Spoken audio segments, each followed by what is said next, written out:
Hi, welcome to part 4 of my classic mini A series gearbox strip down and rebuild. We had to stop for a while, or we had a bit of a break in the proceedings because I needed to get some more lighting in this part of the garage, and so I had some sockets put in and some lighting put in. You'll see it's nice, a lot brighter. I'm also recording with my iPhone now instead of my iPad. Because a couple of people said that the video was a bit narrow, which is as a result of using the iPad in portrait mode. So we can have a go at doing that. Where are we up to?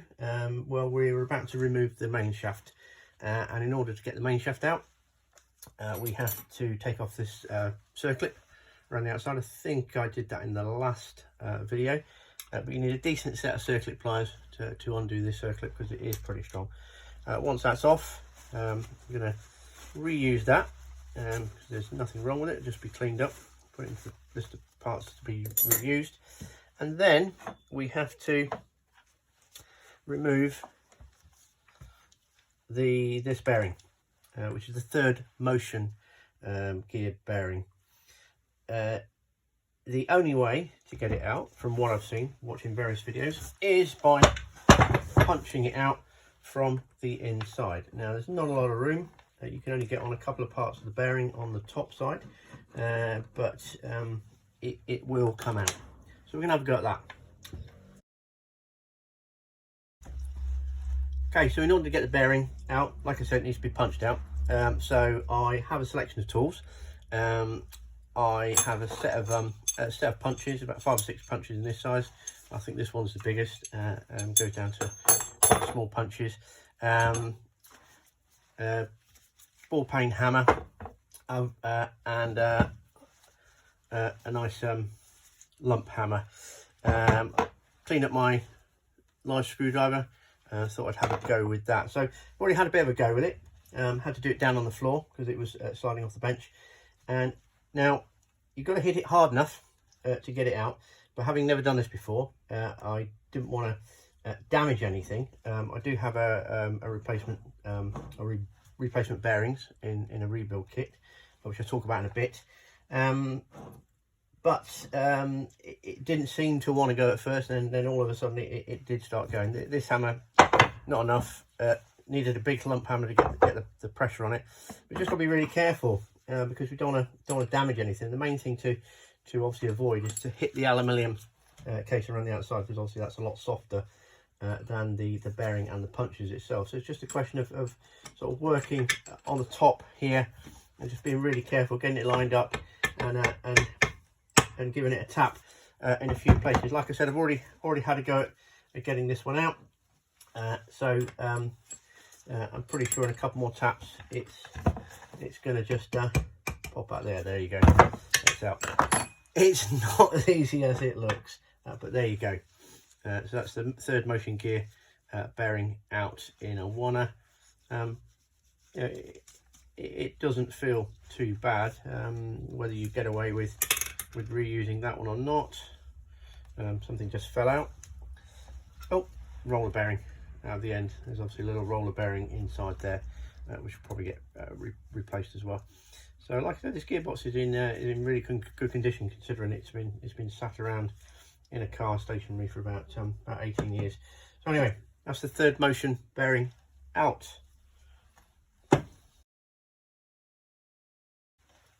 Okay, so the next part to get the main shaft out is to move everything to the left, and in order to do that, you've got the and I named this incorrectly. I called it the third motion bearing. This is actually the first motion bearing, and to shift it all to the right, once you've got the first motion bearing out, is to tap the other end of the main shaft.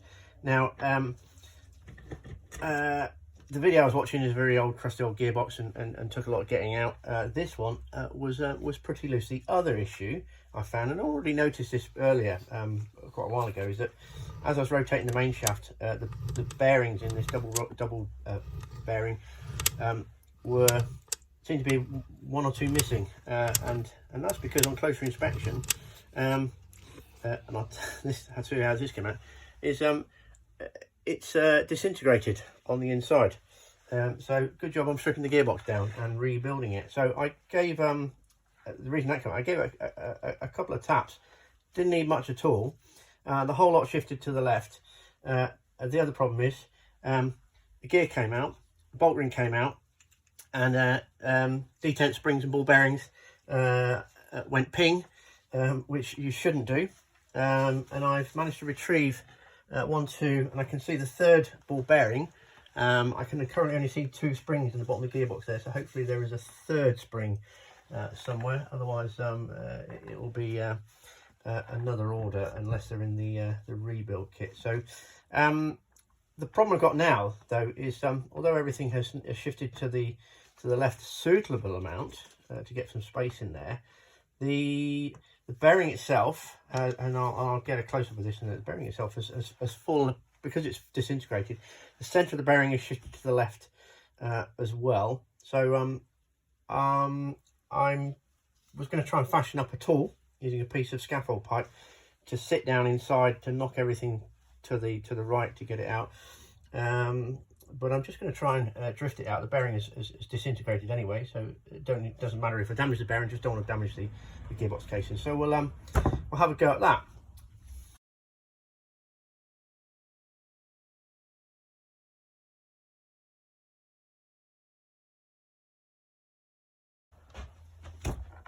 So since I left you, had a bit of a drama.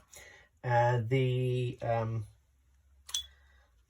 double roller bearing had collapsed inside. Like I said, it disintegrated, which caused getting the bearing itself out, the outer race, an absolute nightmare.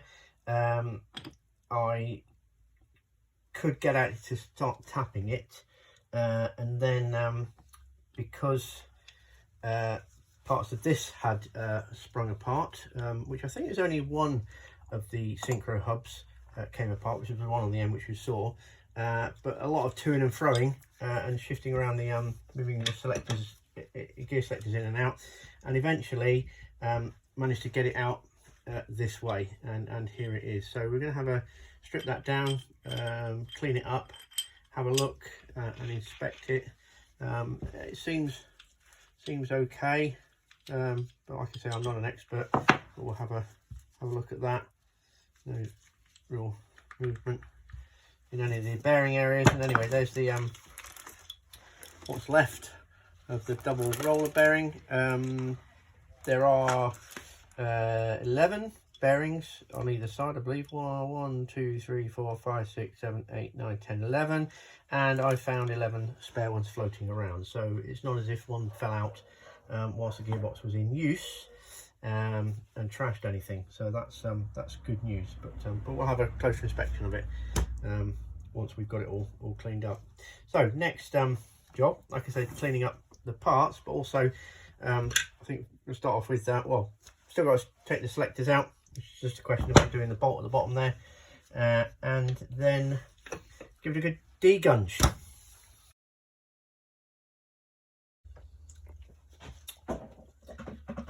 Right, just step back a bit before we remove the gear selector shaft. It's not just a question of undoing that nut. There is a small detent spring. Detent spring. Got them on my brain after they all flew out earlier. There's a small pin here, friction fit pin, which needs to be tapped out, and then once that's been tapped out, the gear selector shaft can be withdrawn or pushed through, and then we can undo the nut, and then we can take out the gear selectors. Okay, so I've got a small punch there, a couple of small punches. Have a go with those, and then a socket on the nut, and off it comes.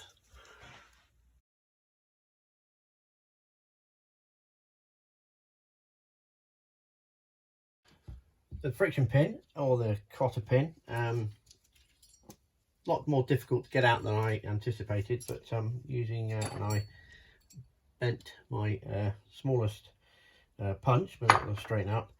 Got it out eventually. Came out. There's the shaft, looking pretty okay, or clean up, polish up. The gear selectors, in my uneducated opinion, they don't look too worn at all. They'll clean up and should go again. And then we just got to take the nut off here using an extension bar. I've already loosened it. So, get that off.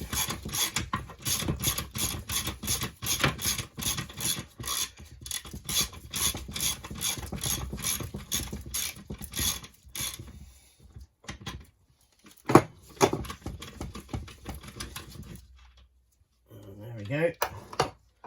We've just got a lock nut, a washer, and then the various different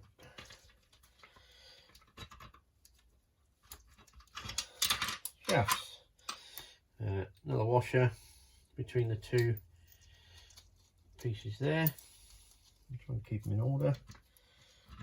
And then we've got come apart. Another washer there. Another shaft. Sleeve. Looked like it went on the outside. Yep.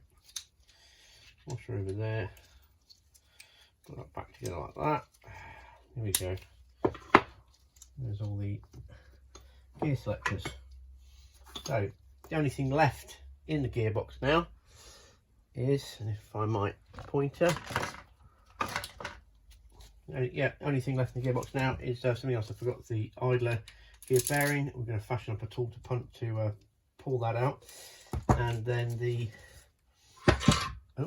gear selector. Yeah, I was just about to ask how that comes out. I'll find out how. There you go, it comes out like this.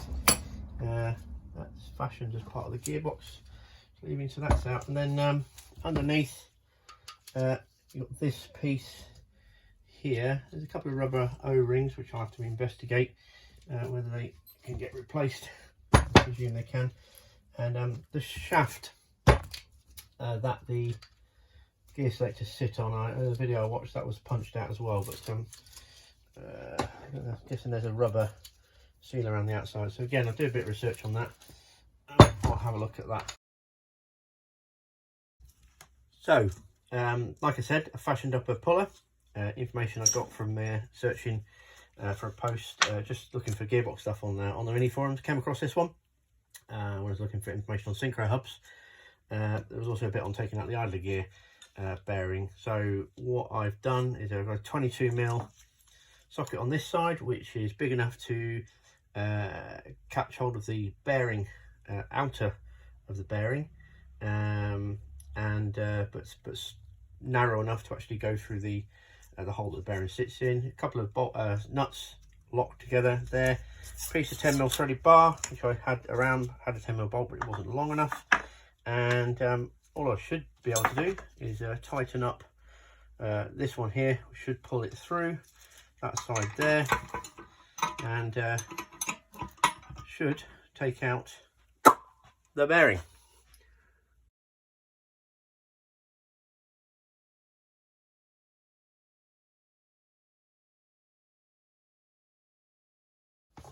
Okay, so just took my improvised bearing puller apart, and out comes the bearing. I'm going to make the assumption that these will get replaced, but we'll take some research on that. Something I could have done is could have heated up the area here with a hot air gun, just to expand the aluminium, which may have made it a little bit easier, but it was okay. It came out nice and steady. Too many problems. So I've also put some white spirits inside the bottom of the case, giving it a quick clean up. It's not too bad. Obviously it's going to be full of oil, so we'll give that a good clean up. We'll clean up the outside with, hopefully I can get my soda blaster working, get that cleaned up. Otherwise it's going to be manually done with a scrub. I don't want to paint it, even though I've seen some quite good aluminium paints around. I'd rather not paint it. I do prefer the look of fresh aluminium, but we'll see how we go. Okay, so that's the gearbox. Apart from researching the gear selector shaft, bottom shaft there. That's it, all stripped. Fantastic, job done. Little addendum, as I was cleaning up, I noticed that this gear selector shaft pushed out, and I'd forgotten to remove this little piece here, which holds this, I believe, in place to stop it coming out. There's no ring on there, there's no ring there to be looked at, and I'll pop that in there out of the way. And then, like I said, this piece on the bottom here, I did notice that looked like, I'll try it out again, some of the white spirits that I've been using cleaning out seem to be seeping out through there, so that could be an oil leak in the making. The O-ring will probably get replaced on that. And I just had a quick bougie around inside there and cleaned it up. There's some nasty little casting marks that you catch your gloves on. There's one down in there which I'd just filed off. Might be a couple more which I'll file off just to stop catching my hands when I put the thing back together. But obviously you don't want to get too heavy handed on it. But apart from that piece there, and clean up the gasket face and clean the whole box up, that's it, all done.